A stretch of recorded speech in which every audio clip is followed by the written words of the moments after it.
everybody. So we're back. We just shot an episode, and this is going to be super quick because I wanted to kind of get into this very fast.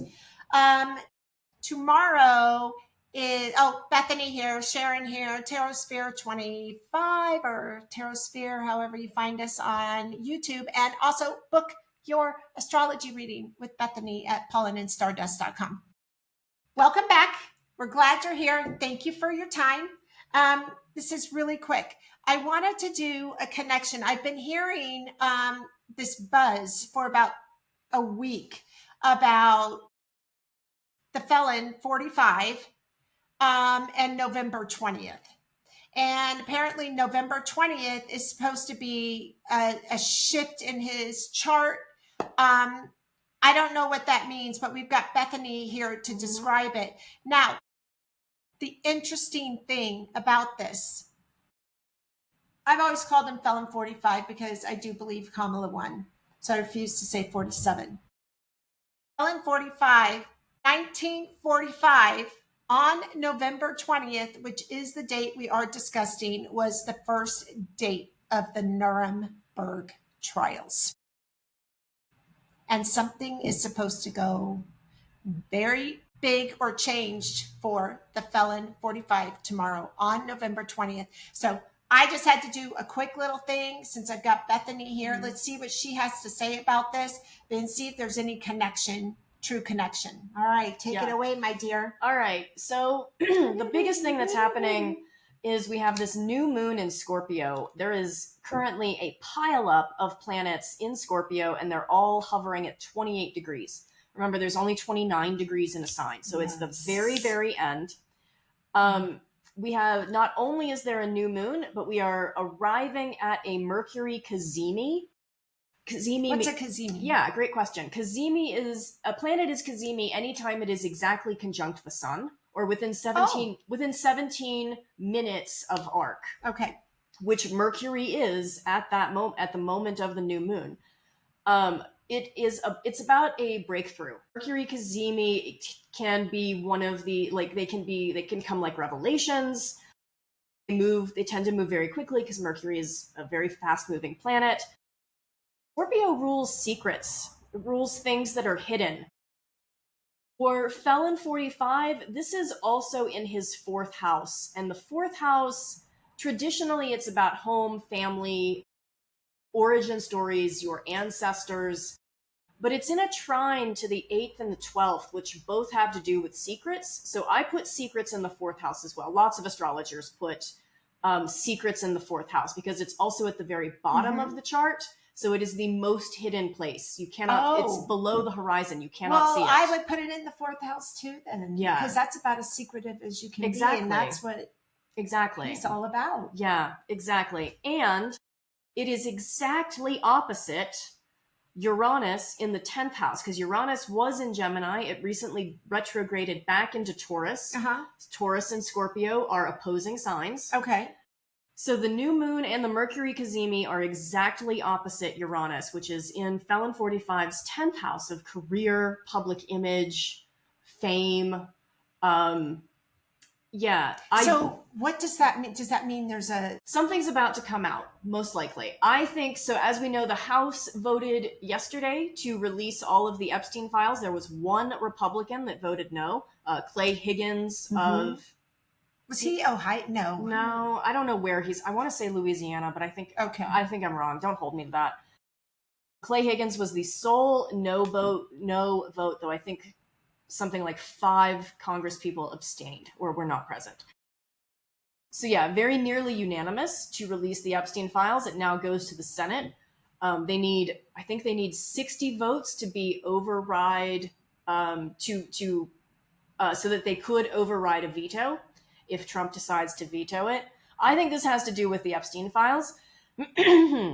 I concur. Yeah, I think those are about to be released. However, and this is a big however, Trump Felon 45 changed his mind on them a few days ago. He has been very much opposed to releasing these files. And then a couple days ago, he said, go ahead and do it. I don't have anything to hide. And he says, take this with a grain of salt, but he says that he will sign the bill to release it. So I think one of two things is going to happen. One, either we're going to get files that have his name and maybe the names of his friends scrubbed or redacted. So I think there's a good chance they're going to be incomplete.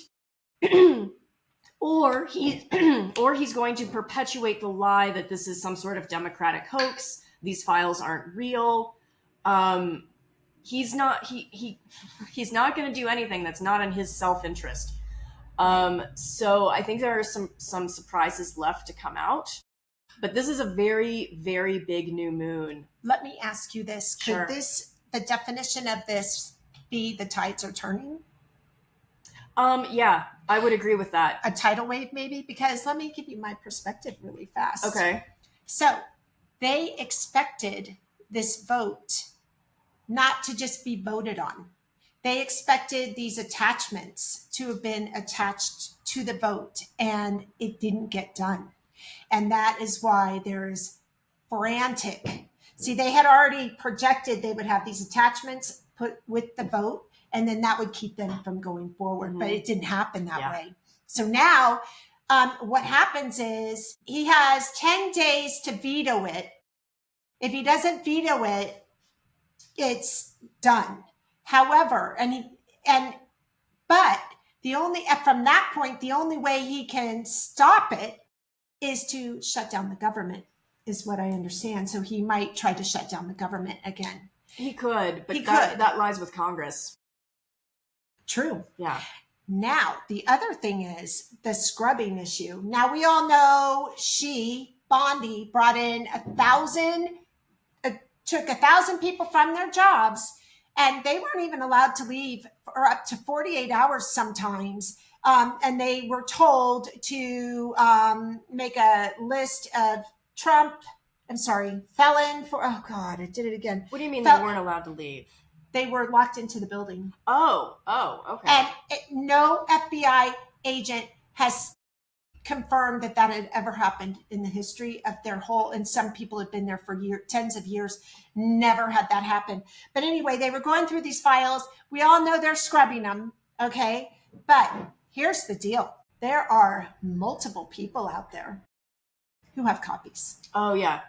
Who have copies, and there is a journalist who has been anonymously speaking to some of these agents who are disclosing what they have seen, and they say it is beyond unsettling. You can't even imagine it. They have also taken it to several Republican senators who are not disclosing what they know as of yet, but they are beyond disgusted. So if there is any scrubbing done, and it's not going to match up to the information that all these witnesses and these other people who own the actual emails as well. I think law licenses are going to be in... It could be. There are real consequences for deliberately misleading a judge. Yes. So I think tomorrow could possibly be really big. And I just couldn't believe the coincidence of the Nuremberg trials beginning with this November 20th, and he's Felon 45. Something else, and I'll just point this out briefly because I know we wanted this to be quick. Saturn is currently retrograde in Pisces. It will move back into Aries. Well, first of all, it'll go direct on November 27th, and it will move back into Aries on February 13th.